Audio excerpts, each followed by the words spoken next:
Buenos días, buenas tardes o buenas noches, dependiendo de la zona horaria y el país donde nos estéis viendo. Aquí un lunes más en De Letras Contadas, un espacio patrocinado por Agencia de Letras. Mira, está por aquí Fidel, hola. En el que, Virginia, buenas. En el que además se emite por Radio Candeu en el 96.7 de la FM. Hoy tenemos a Nino García, que es Orencio de la Torre. Hola Albert, ¿qué tal? Venga, voy a mandar por aquí invitación para que se reúna con nosotros. Si me deja Instagram, ¿vale? Y procederemos a la entrevista de este lunes. A ver, Orencio, sé que estás por ahí. Muy bien. pero, Buenas tardes. Vamos a ver, directo. pero te, ¿Ahora sí? te veo raro, o sea, no te veo, se ha quedado como una imagen fija. Ah, Sí. vamos a ver. A ver ahora, vale, sí, remueve por ahí eso. Es que no sé dónde estás enfocando.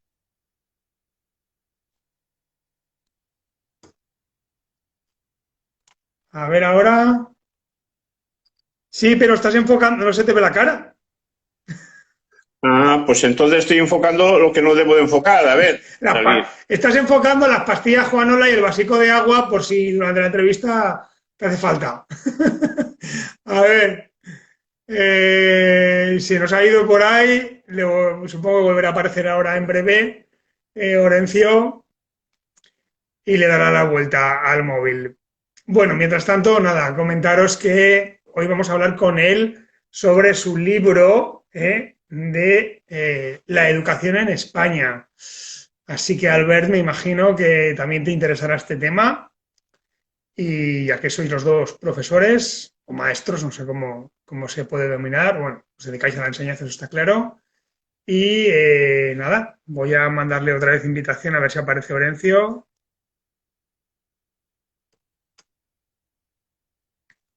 Sí, no sabemos qué ha pasado.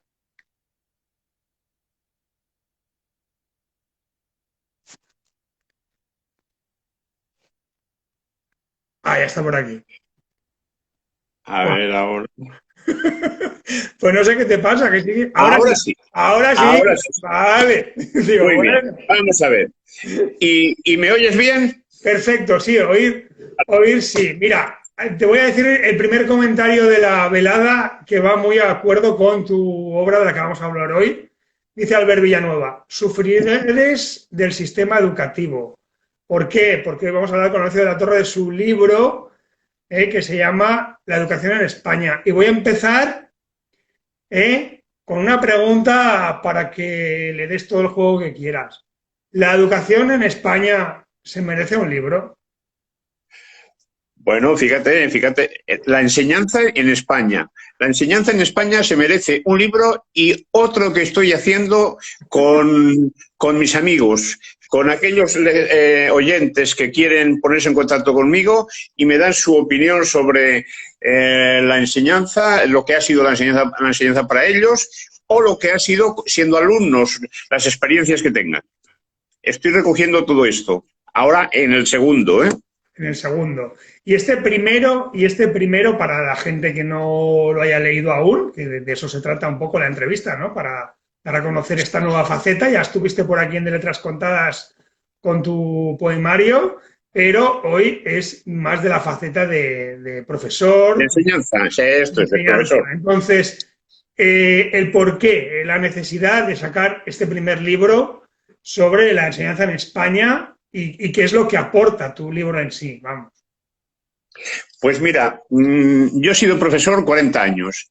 Me interesaba cómo había sido la enseñanza en España, naturalmente que me enseñaba, que me interesaba mucho.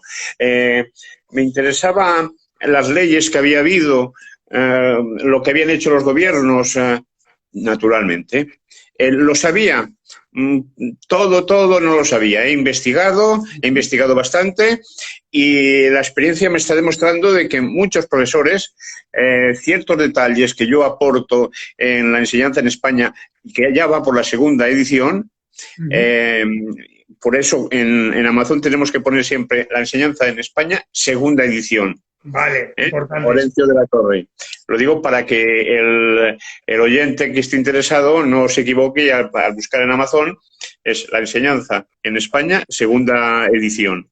Orencio de la Torre. Perfecto. Ya hemos hecho la promo, así seguro que te localizan.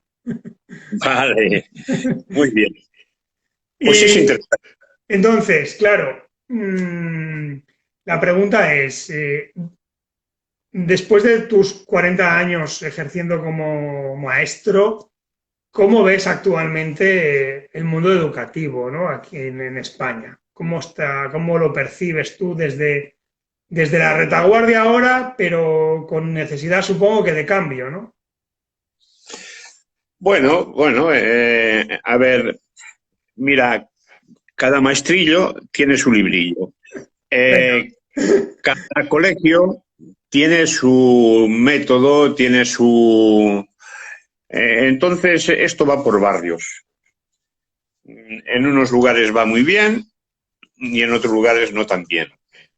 También depende. El otro día leí algo de Mujica, aquel que fue presidente, que decía que la enseñanza tiene mucho que ver con... la primera enseñanza tiene que ver mucho con los padres. Los padres enseñan, dice él, y empieza a decir las cosas que enseñan, y todos sabemos que enseñan muchísimo. Y ya cuando el padre ha enseñado esas cosas básicas es cuando el niño va a la escuela y en la escuela perfecciona y aprende matemáticas, aprende otras geografía, pero lo esencial lo aprende en casa. Por eso la enseñanza va según vaya la sociedad.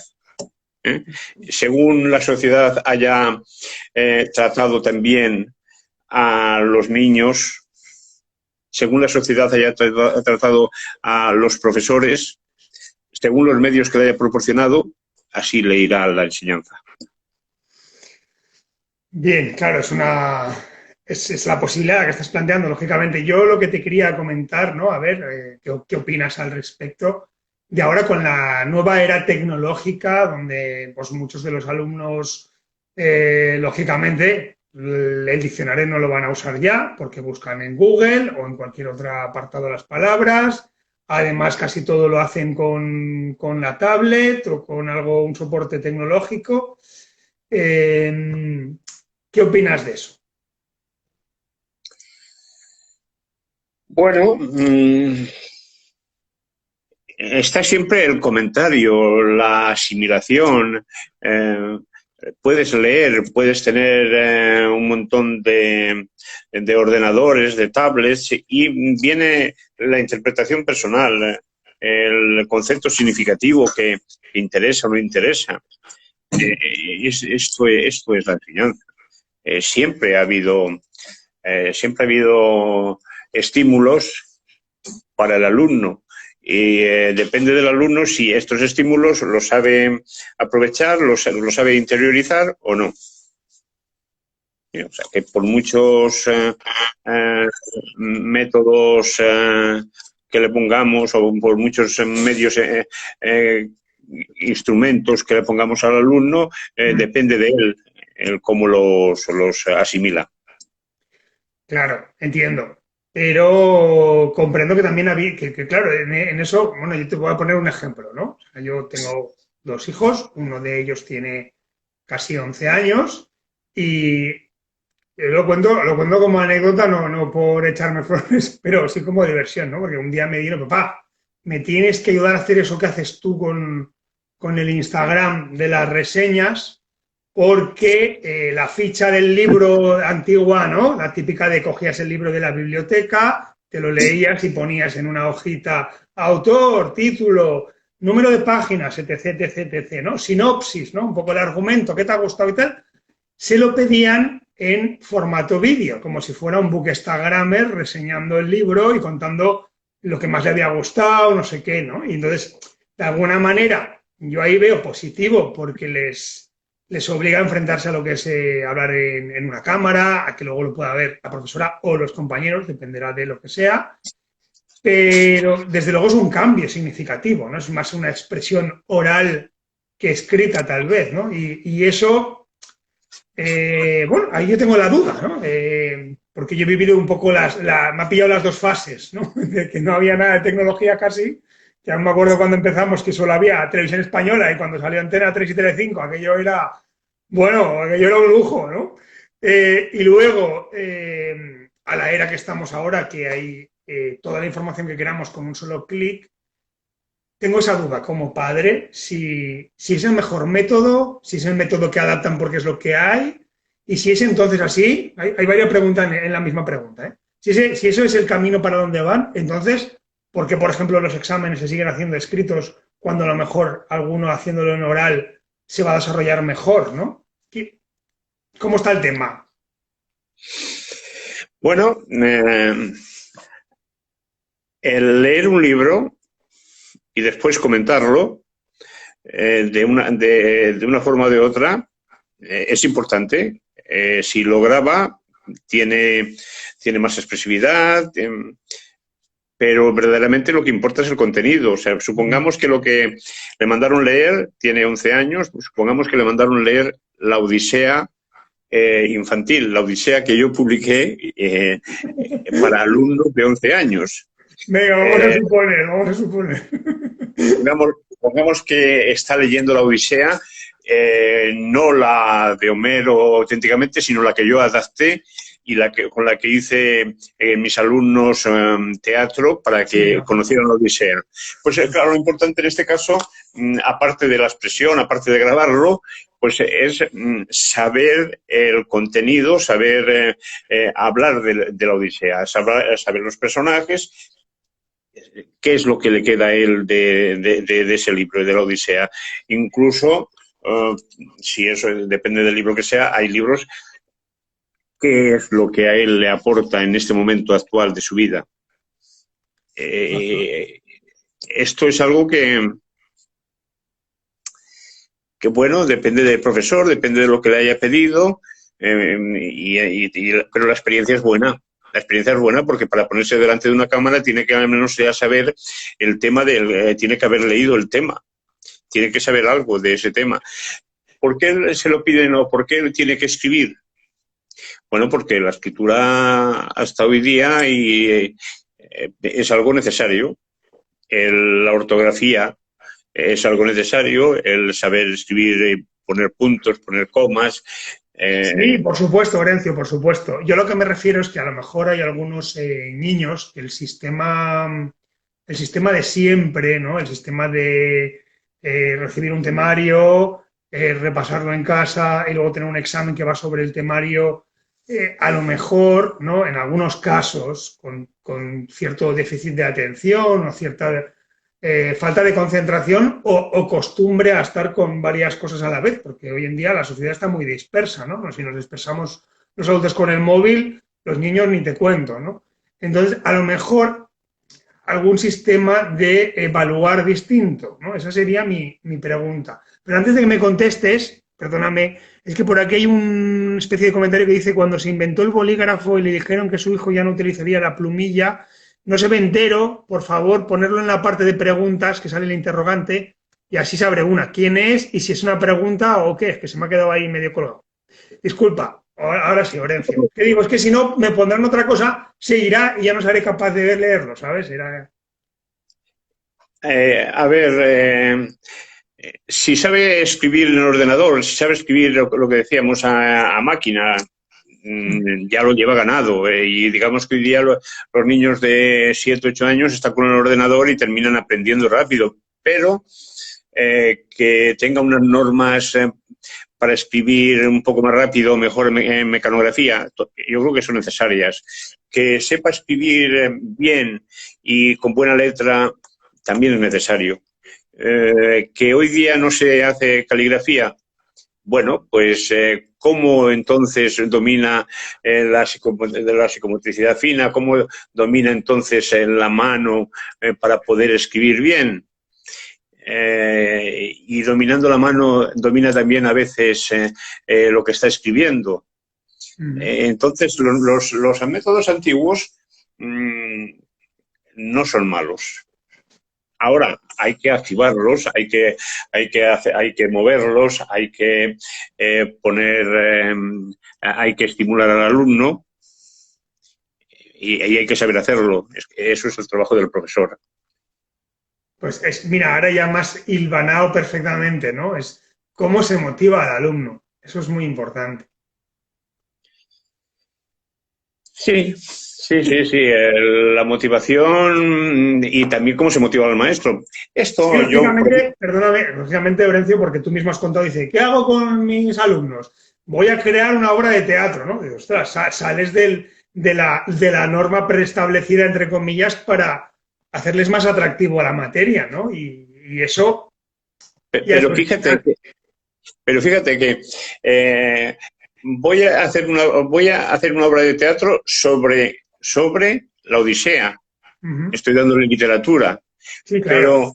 pero los alumnos van a escribir esa obra y la van a escribir de manera que se entienda. Tienen que saber escribir lo mejor posible. Es decir, le estoy dando caligrafía. No estoy abandonando métodos tradicionales, sino que estoy usando los métodos tradicionales. En último caso, hicimos cómics sobre la obra de teatro, hicimos unos rodolins que dio en catalán. Bueno, pues también les estimula la creatividad. Sí, sí, sí, por supuesto. Si no estoy diciendo que haya que abandonar los métodos tradicionales, no, yo justamente lo que estoy intentando es ver eso. Eso que mismo que has contado, claro, a lo mejor ahora, digo yo que sé, a lo mejor ahora en lugar de hacer una obra de teatro, hacer un directo por Instagram, no tengo ni idea, ¿no? Para ver cómo se motivan, estructuran el guión, lo que sea, ¿no? Esa sería un poco la... Y que a lo mejor eso podría ser un examen. Digo, llámame loco, ¿no? También, Porque no, también. Y yo creo que sí, que puede ser, y tanto.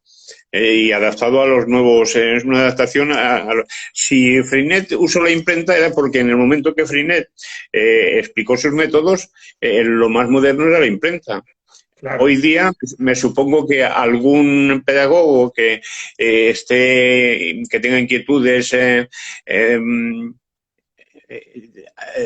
para estimular a los alumnos que use estos métodos, lo estará usando. Ahora, sí, lo que tiene que hacer es, desde luego, para contarlo, saber contarlo y hacer, darle, darle un método pedagógico a lo que está empleando. Bien, ahí lo lanzamos. Entiendo que cada uno hará lo que pueda o le permita, no quiera, ¿no? Ahí lo Es lo, lanzamos. es lo que yo le estoy pidiendo a los docentes que están en activo y a los que fueron también docentes y están jubilados, es lo que le estoy pidiendo. Le Pero estoy eso pidiendo que me para el lo segundo cuenten. libro. Para el segundo Para el libro. segundo libro que me lo cuenten, porque en el primero, fíjate, en el primero conté Eso. la legislación en España desde el 1814, que fue la Constitución, fue los primeros que se empezaron a preocupar de la enseñanza en España. Vale. ¿Eh?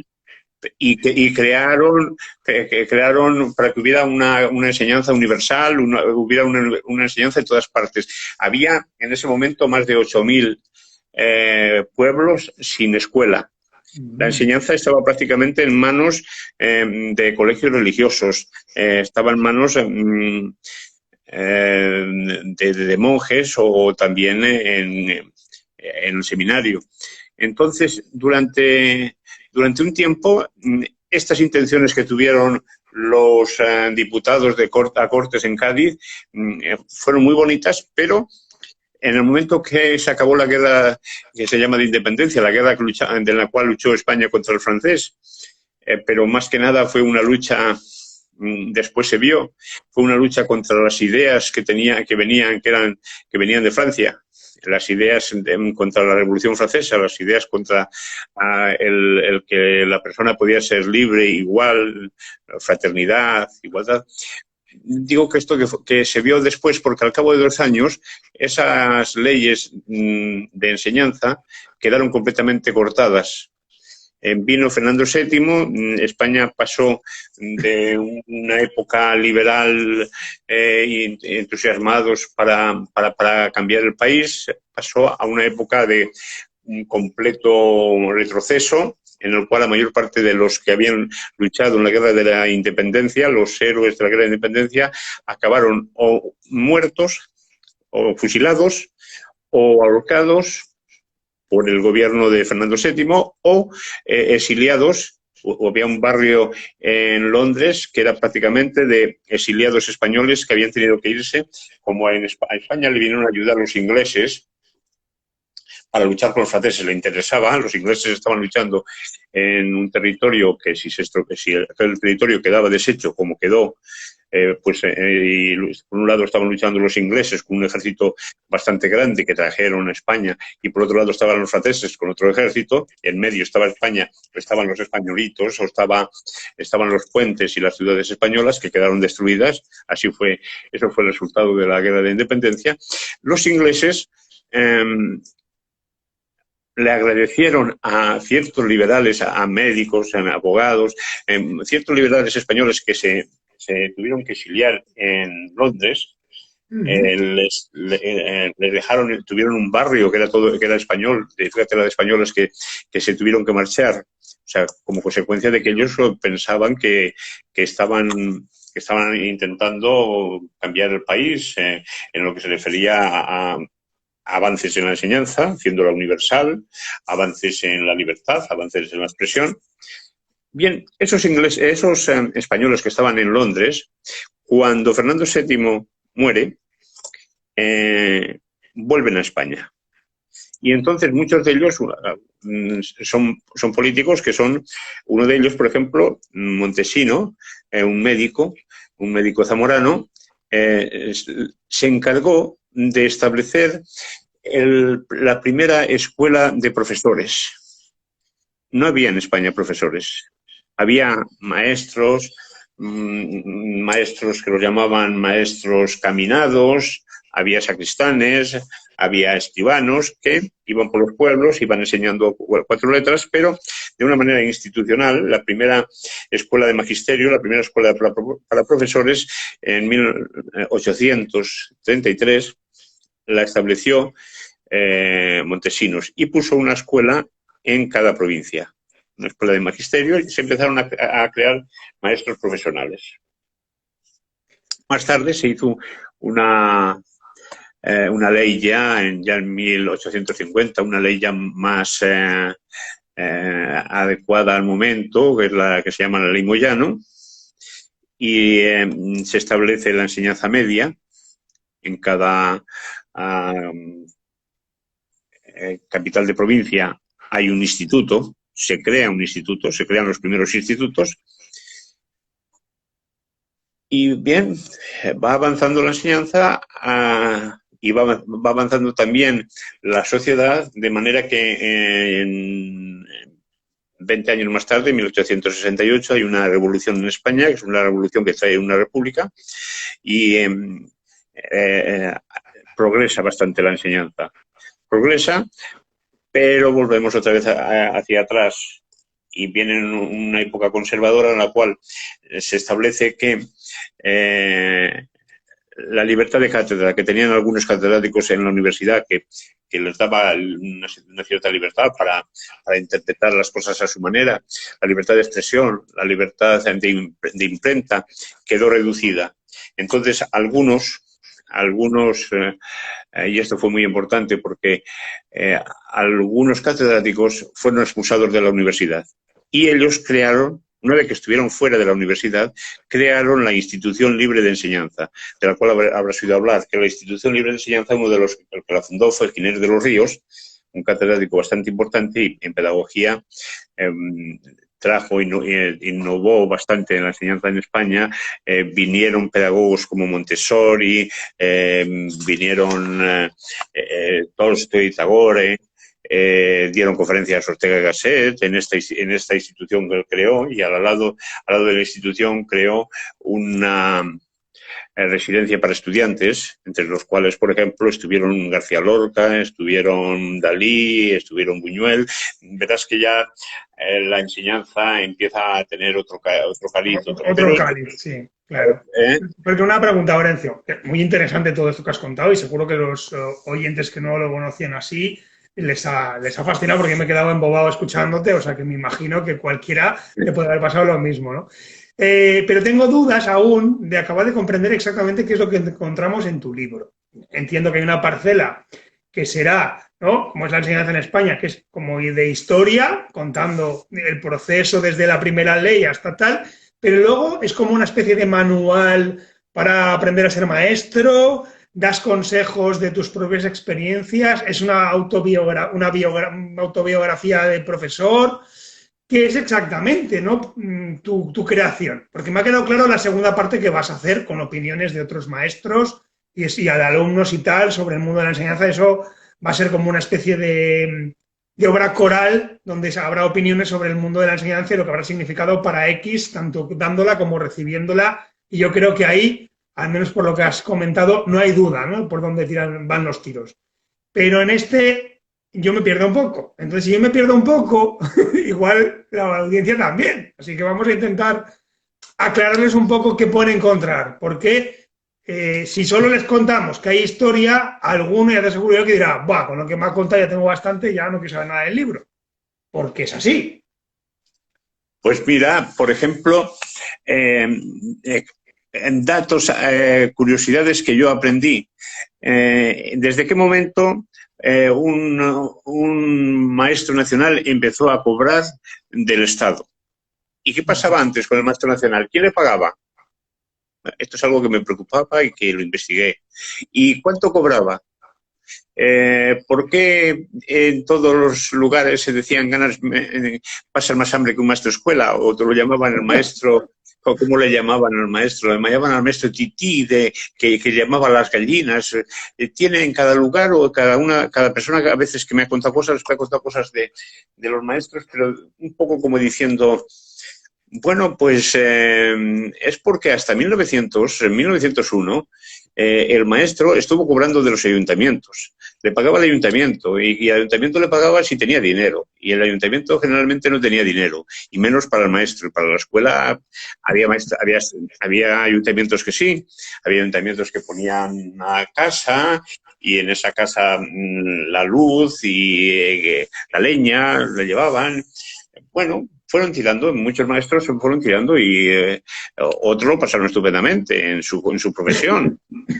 Pero siempre el asunto económico fue muy mal, porque también le fue muy mal a la mayor parte de los obreros, porque le fue muy mal también económicamente a España en muchos aspectos, porque la inflación que hubo desde 1901 a 1917 era el 30, el 40, el 50%. Si a ti te nombraban maestro en 1901 y te daban 2 o 3 pesetas diarias, que no te daban más, pero es que esas 2 o 3 pesetas diarias de 1901 las seguías cobrando igual en 1907, que había subido 1917, que había subido la vida al 30, al 40%. Entonces era ya, ahí venía la dificultad, claro. También es verdad que te subían en el escalafón y al subirte en el escalafón ibas subiendo y poco a poco ibas cobrando también algo más. Iban tirando de esta manera. ¿Qué otras cosas? ¿Qué pedagogos hubo en España importantes, aparte de Ginés de los Ríos? Hubo, porque sabemos que Montessori, Rodari, Freinet, Montessori italiano, Freinet francés, pero españoles, pues también, por ejemplo, la escuela moderna fue una experiencia, fue una experiencia pedagógica que creó un pedagogo español, Ferrer y Guardia. Acabó mal porque lo terminaron fusilando, pero esta es una de las cosas que... Acabó bastante mal, entonces, claro. Una de las cosas que en España piensa que muchos de los héroes o de los... no sé, es que la España de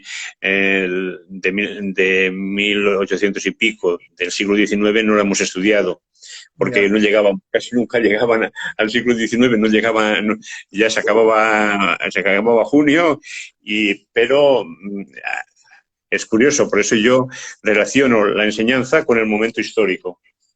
Los que eran progresistas, los que los que a la enseñanza le dedicaban medios económicos y los que, por otro lado, pues no le dedicaban tantos medios económicos o querían que los que opinaban que la enseñanza debía ser laica o debía de ser, por ejemplo, la escuela moderna, la escuela debía ser laica, opinaba que debía ser laica y que debía ser, los niños debían de estar junto con las niñas, debía de haber coeducación. Esto piensa que era en 1907. O sea, fíjate que mucho antes después se volvió a decir lo mismo. En cuanto la República tuvo en sus manos la enseñanza, se volvió a la coeducación, se volvió otra vez a la enseñanza laica. Pero cuando acaba la República y vuelve otra vez un momento conservador o un momento se vuelve otra vez hacia atrás y se vuelve otra vez a poner la enseñanza tiene que ser niños y niñas separados, tiene que ser lo que hemos conocido. Y con esto que nos estás explicando, ¿no? Que ya ha quedado latente, que España ha ido para adelante y para atrás en más de una ocasión. ¿Cómo ves el tema ahora con el tema educativo? Quiero decir, claro, ahora volvemos a atravesar otra crisis generada por el COVID, ahora hay una guerra que también pues, va a generar otra crisis también, aparte de las muertes, lógicamente, y el conflicto bélico, que eso no es que no lo quiera mentar, sino que no estoy hablando de los países que están viendo la guerra, sino el efecto colateral al resto, porque claro, todo al final, queramos o no, el dinero es el que va por ahí pululando y dando mal, ¿no? Tanto la venta de armas como la subida de la gasolina o la barra de pan, por decirlo así, ¿no? Entonces, claro, si la educación en España ya está un poco complicada porque ahí no sabes muy bien, cada uno tiene su librillo, como has dicho, no sé qué, ahora, ¿qué visión le ves desde tu aprendizaje, tanto como maestro, como lo que has consultado e indagado con este libro, ¿no? La enseñanza en España, que ya dicen que el ser humano tropieza siempre con la misma piedra y en este caso, por lo que has contado, España la echa para adelante y para atrás todo el rato. Entonces, ¿cómo lo ves tú? ¿Cómo se podría diagnosticar esta enfermedad educativa un poco? Bueno, a ver, estamos muy bien. No pasamos frío. En las aulas no se pasa frío. En las aulas están ventiladas. En las aulas hay buenos profesores que ya van a la universidad para ser profesores. No es que haya una escuela ya como hubo, o que no hubiera una escuela de magisterio. Tenemos un montón de medios. Yo a una de las veces que fui en el instituto tenía cantidad de medios a mi disposición. Otra cosa es que no se emplearan o no se supieran emplear, pero también se empleaban muchos. Hice revistas, hicieron mis alumnos revistas, hicieron periódicos, teníamos medios para hacer la bandeja de gelatina con la cual se podía imprimir. O sea, podíamos imprimir. Los padres tenían dinero para cuando quisiéramos salir a ver Ampurias o quisiéramos salir a ver cualquier... y tenían dinero para mandar a sus hijos a Mallorca o los mandaban a París o los mandaban... O sea, señor mío, ¿de qué nos quejamos? O sea, los jóvenes que han... y después se han ido a hacer... un montón de máster, un montón de Erasmus a Irlanda, Inglaterra. O sea, es que también muchas veces nos quejamos porque nos queremos quejar, pero tenemos... Sí, te entiendo lo que estás exponiendo, Orencio, perfectamente. Yo creo que la audiencia también. Lo que me refiero... Algunos hasta saben leer y compran alguno de mis libros. Mira, o sea, eso es importante, también. Ya, más importante. No, pero yo me refiero ahora, porque una cosa es todo esto de alguna manera es lo que hemos tenido, pero ahora estamos en un momento de cambio, sí o sí, donde, bueno, pues el paradigma mundial va a cambiar, unos hablan del nuevo orden mundial, otros de conceptos espirituales, energéticos, otros, y no lo digo en cachondeo, lo digo de verdad, otros que si Sí, sí, entra sí, una sí. fase más de aire o que si la luna está en Marte o etc., ¿no? No digo las palabras textuales, pero sí que, como siempre, siempre la vida es cambio y ahora parece ser que nos va a tocar algún cambio, el que sea, porque está claro que la nueva generación que está ahora viviendo todo el proceso del COVID, digamos que vivía muy bien. Tenías todo, tenías acceso a todo constantemente, a una cierta libertad, a poder tener unas vacaciones, a poder moverte más libremente. Y ahora este proceso, que no sabemos muy bien cómo acabará, ¿no? Porque hemos salido del COVID, entre comillas, y ha venido una guerra, o sea, claro, es una cosa que dices, ¿quién nos iba a decir a mi generación y a la inmediata que íbamos a vivir esto, ¿no? Supongo que cuando pasó lo de Franco, pues pasaría algo parecido, nadie se lo esperaba, ¿no? Entonces, la cuestión no es por ser negativo ni llamar al mal tiempo, pero sí que es verdad que a lo mejor, ¿no? Pues la economía no estará como ha estado hasta ahora, no se podrán acceder a tantas cosas, igual no habrá tantas subvenciones, entonces eso ¿cómo lo podemos sufragar un poco a visión futura de cara a la educación para que no volvamos tan para atrás? ¿Me explico? Esa es un poco más la pregunta. No de que no ha estado bien hasta ahora y que ha mejorado, y más cuando os pongo el ejemplo de que antes los maestros, pues a lo mejor si tenían una casa y un poco de leña, ya era un milagro, con lo cual pero ahora que de alguna manera, como aquel que dice, y yo siempre he oído decir esto a mi padre, es que lo tenéis todo. Nosotros no teníamos ni para comer, vosotros tenéis todo. Esto, el otro, la diversión, todo, ¿no? Ahora que estáis un poco ahí, que parece que sí, pero no está muy claro cómo andarán las cosas, como lo que estamos viviendo en este momento en el mundo. Mm, ¿Cómo reconducimos esa educación para que no se pierda el interés, no se diga, pero total, si voy a acabar trabajando de cualquier cosa porque no habrá para comer, pues igual ya no quiero ni estudiar, ¿no? Eso, que no caiga en un saco roto y volvamos para atrás. Va un poco por ahí mi pregunta. Eh, a ver, la situación actual es una situación global en la cual los jóvenes van a tener que competir con otros jóvenes de otros países.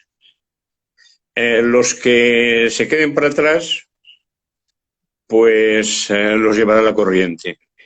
Pero habrá otros que nadarán contra corriente y se cogerán los buenos puestos. A nivel europeo al menos. A nivel europeo. Esto ya estaba pasando, está pasando.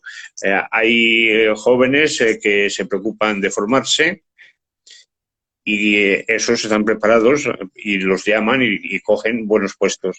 Hay otros que se pasan el tiempo en fiestas y después pasará lo de la cigarra. Es decir, que lo de la hormiguita y la cigarra podemos ponerlo como cosa futura. Que, que seremos capaces de pasar esto y superarlo, sin duda, sin duda. Que lo superarán muchos y que otros se quedarán atrás, pues, pues depende de la preparación física, depende de la preparación diaria. Lo que no hay que es echar las campanas y creer que, pues como todo va muy mal, pues bueno, pues nada, yo me voy a divertir. Claro, pagará las consecuencias dentro de 10 años, cuando otros de otros países vengan y te dirijan. Entonces te dirijan si ellos quieren dirigirte, pero si en vez de dirigirte a ti traen unas máquinas, tú tendrás que quedarte tomando el sol. Si no te cobran un impuesto por él, ¿no? O sea Bueno, que ahora, muy buena explicación la que estás dando, pero me ha venido otra cosa, otra cosa. Oyéndote, ¿no?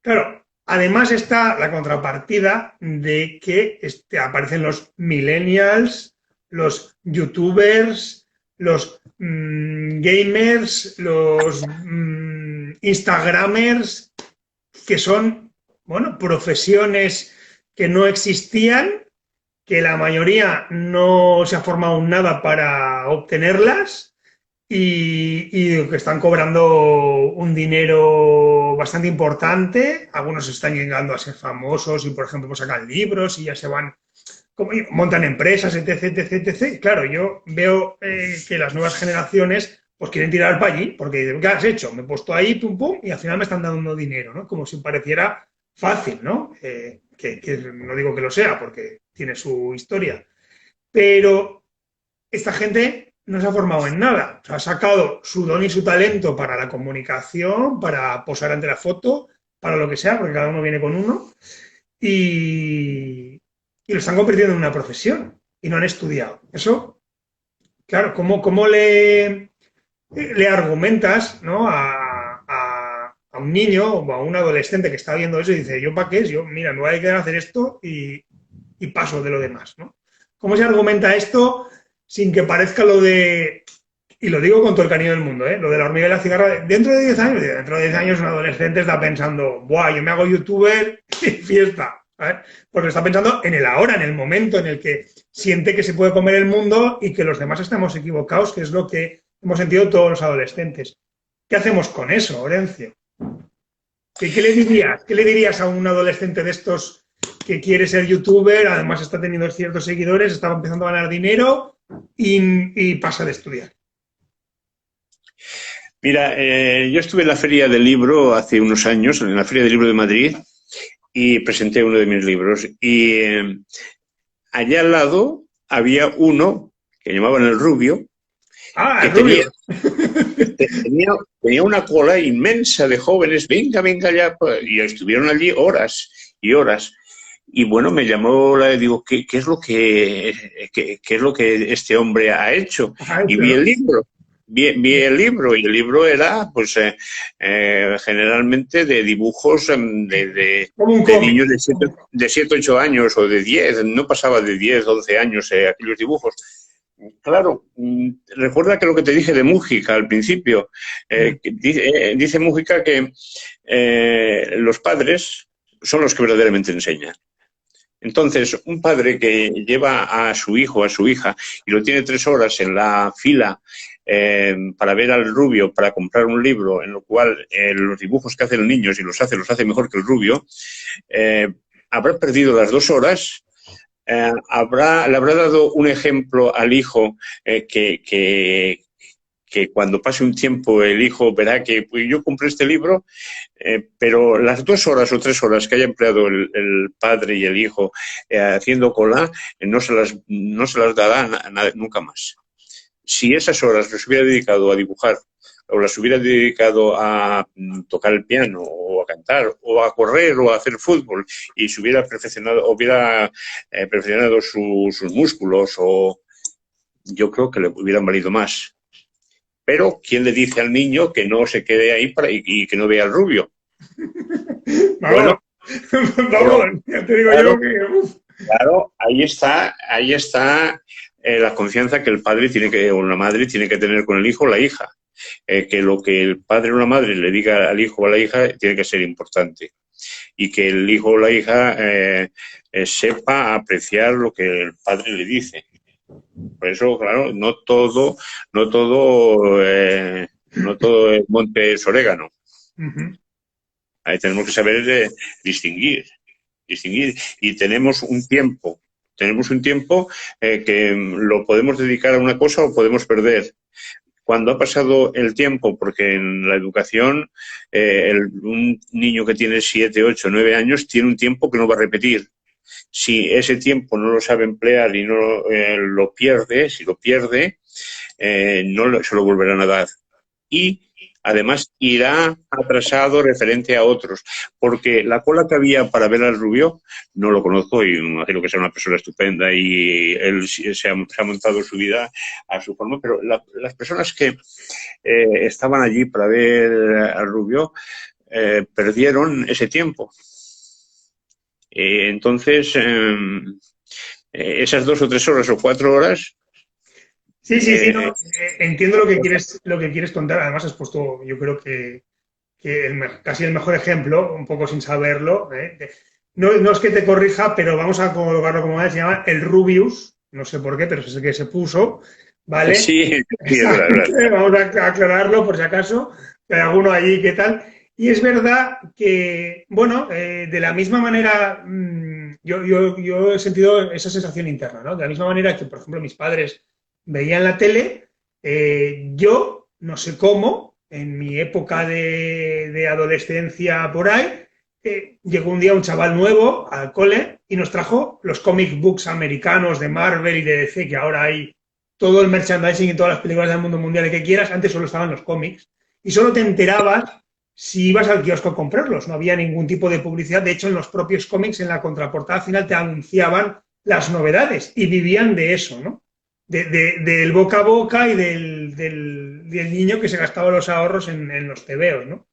Claro, en ese momento yo te puedo asegurar, y lo digo así con conocimiento de causa, mis dotes para el dibujo no eran ni han sido nunca lo que deberían haber sido, tal vez porque no practiqué suficiente, ¿no? No se sabe, pero desde luego un don natural no estaba. Ahora, las historias, los guiones, el contador de historias, eso me llevó a luego a querer leer, luego a querer hacer cine y luego a acabar siendo, pues bueno, comunicador, escritor, un poco de todo, ¿no? Pero es verdad que si a mí me hubieran prohibido acceder a los cómics, que para mí aquello era como, lo digo con todo el cariño del mundo, como droga en vena, vamos a ser claros, Sí, eh, sí, sí. yo hubiera sentido que mis padres no me entendían. Entonces, la comparativa que yo veo ahora con el Rubius y con algunos otros youtubers es como si fuera un dios encumbrado que ha venido de la nada y ha conseguido con su carisma y su don natural reunir a las masas y decirle, si te lo curras, puedes lograr montar lo que yo he montado, ¿no? Te voy a decir una cosa, además este chico, si no tengo mal entendido, primero salía jugando, ¿no?, a la consola y por eso tal, y llegó un momento que dijo que estaba hasta aquí arriba porque él hacía lo que le apetecía y eso se convirtió en un éxito. En el momento en que seguía haciendo lo que te apetecía, pero la gente estaba esperando que hiciera X, se empezó a agobiar, ¿no? Y entonces se tomó un tiempo sabático, de alguna manera, para descansar, y lo que hizo es que esos dibujetes que has hablado del cómic lo convirtió en una serie que sale por Netflix. O sea, imagínate el meollo de todo lo que puede haber conseguido. O sea, el tío es listo, porque dijo, hago un parón y aprovecho para crear esta otra cosa que será un producto vendible y que mis seguidores van a aceptar, ¿no? Otro momento, otra persona sin un poco de tablas, ante ese momento de crisis, igual se hunde, su vida se va al carajo y su posible logro se desmerece, ¿no?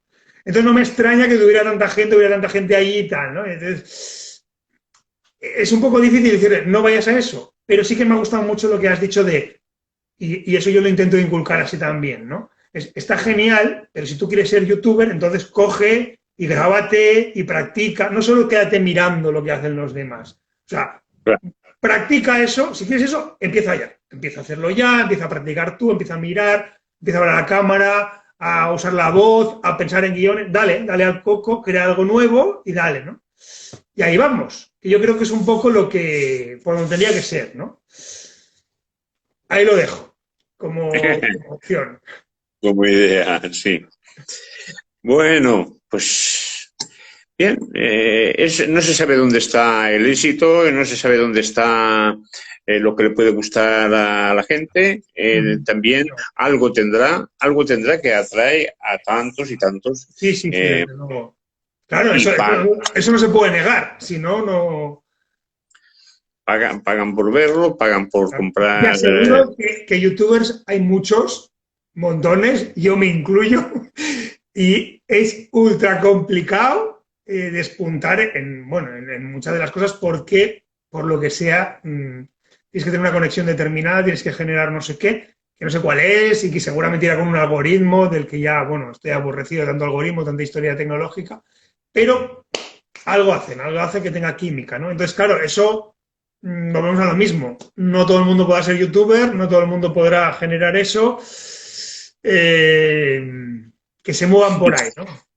Y seguramente, no, yo no lo sé en este caso, pero seguramente detrás del personaje hay años de estudio, de reflexión, de formación y algún grupo que le guía, que le dirige. No salen las cosas así como así, sino quizás tenga detrás de él, Claro, aparte de una claro. producción y demás, y Yo después... ahí también tengo el desconocimiento al respecto, pero es verdad que si uno empieza y luego está empezando a tener cierto éxito, luego tiene que tener a alguien que le asesore en eso para que tenga una continuidad, y eso es verdad, porque si no, esto ya se te puede escapar de las manos, ¿no? Es ahí el tema. Bueno, hoy estamos hablando con Horencio de la Torre sobre su libro La educación en España, en su segunda edición por Amazon. Tenéis que buscarlo así, Educación en España, segunda edición, Horencio de la Torre, y lo encontraréis. Y entre otras cosas, pues habla de su experiencia como profesor y un poco la historia legislativa y real de lo que sucedió en España para adelante y para atrás, que eso me ha gustado mucho porque es un poco lo que le pasa al ser humano, que a veces tiras para un lado y luego tienes que retroceder para reconducir y con más fuerza, eso sí, para ver que la enseñanza, pues en este país nunca ha sido fácil, pero por suerte ha habido gente que no se ha rendido, ¿no? Y que ha intentado aportar con formas diferentes y maneras creativas, y lo digo textualmente, aquí Orencio uno de ellos, porque coger la Odisea y hacer una versión escrita por sus propios alumnos y convertirla en obra de teatro para que lo integren, eso me parece, vamos, ni Spielberg, así de claro lo digo, ¿no? Y eso es importante y necesario para que esa educación, que es verdad que muchas veces se ha convertido en un motivo de disputa, ¿no? Son los profesores los que tienen que tal, son los padres los que tienen que cual. Yo creo que tiene que ser un equipo y más cada vez en la actualidad en la que estamos. Tenemos que conseguir estar más unidos como colectivo humano y no más separados, porque la tecnología nos puede unir o nos puede separar. Un profesor que cuenta de una manera o cuenta de otra te puede unir o te puede separar.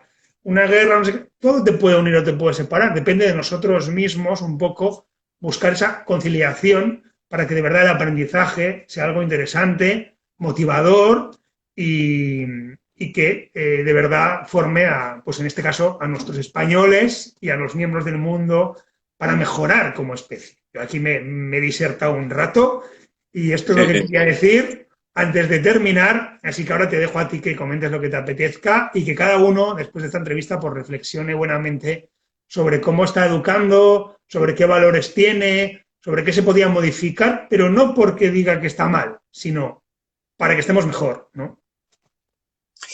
Mira, voy a intentar decir al final algo. Me has dicho que tenías un hijo de 11 años. Sí, tengo uno de 11 y una de 15, pero como eso ya estamos Pues en plena adolescencia, es otro cantar. me voy a atrever a decirte que el libro de la Odisea, que tiene dibujitos apropiados, están hechos por también los dibujos, verás que son muy infantiles, es un libro que yo lo cogería, lo leería y si es posible en esas tardes de verano que a veces estamos en el camping o estamos intentaría que tu hijo y sus amigos hicieran la obra. Aprenderían lo que es la Odisea, aprenderían lo que ha sido el hombre griego, que es el origen de nuestra civilización. Se lo pasarían bien, le darían ganas de leer la verdadera Odisea de Homero, por lo cual ya adquirirían algo literario importante. Y si esto lo hacen en este verano, cuando lleguen al año siguiente y hablen de Ulises o hablen de Polifemo o hablen y que en algún momento determinado esos nombres de Ulises, Polifemo, Agamenón lo coloquen en sus redacciones, el profesor que lo lea se va a quedar con la boca abierta, se va a quedar diciendo y si además saben darle sentido a Polifemo o a las sirenas, que son actuales. Las sirenas han estado y están actuales en cualquier aspecto de la vida y también pasa lo mismo con Ulises. Hay la necesidad de volver a la patria que tiene Ulises. Es una necesidad que puedes imaginarte la de Ulises que ahora están saliendo de Ucrania y tendrán necesidad de volver a su patria. O sea, es algo que hace 2000 años que fue contado, yo no digo que sucediera, quizás sucedió, pero fue algo que fue contado hace 2000 años y que actualmente es actual, muy actual, porque es humano. Pues a ver si ya me contarás Tomo nota. Yo creo que es un buen consejo para todos los niños en este caso y bueno, y sí, más sobre todo con todo lo que has explicado y coger un poco las raíces, el origen de este humano que somos todos y que, bueno, que tiene una serie de valores y de talentos que a veces distarán, ¿no? Seguramente bastante más de lo que los padres les podamos enseñar y de los que los profesores les podamos aportar, porque cada uno viene con su mochila de aprendizajes y su mochila de talentos. Simplemente tiene que permitir que brille, ¿no? Y aceptar que cada uno tiene su fuerza interior y yo creo que con lo que has contado allí queda claro. Mira, antes de acabar quería, yo en Facebook tengo Maclú García, poniendo Maclú, es Maclug, Maclug García. Todo lo que quiera pedirme amistad, le pongo que sí.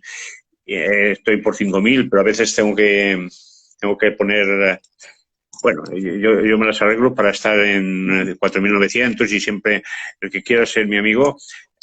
Pero además lo digo porque me gustaría que el que me quiera contar sus experiencias me enseña cómo le fue a él la vida en la escuela, cómo fue, si fue profesor, su punto de vista, si fue alumno, su punto de vista. Yo estoy necesitando que me cuenten todo eso para leerlo, para interiorizarlo, para comentarlo y para ponerlo en ese libro que quiero hacer. También tengo un correo que es el Romero Mar 2011 @hotmail.com, porque a través del correo pues es más fácil que me cuenten las historias, me cuenten. Hay algunos, incluso sudamericanos, que me están escribiendo y creo que esto le vamos a ayudar bastante a los futuros profesores que quieran enseñar, para que sepan lo que ha sido la enseñanza ahora, hace poco, lo que sepan, lo que opinan a veces los alumnos del profesor que tuvo, o también lo que opinan. Sí.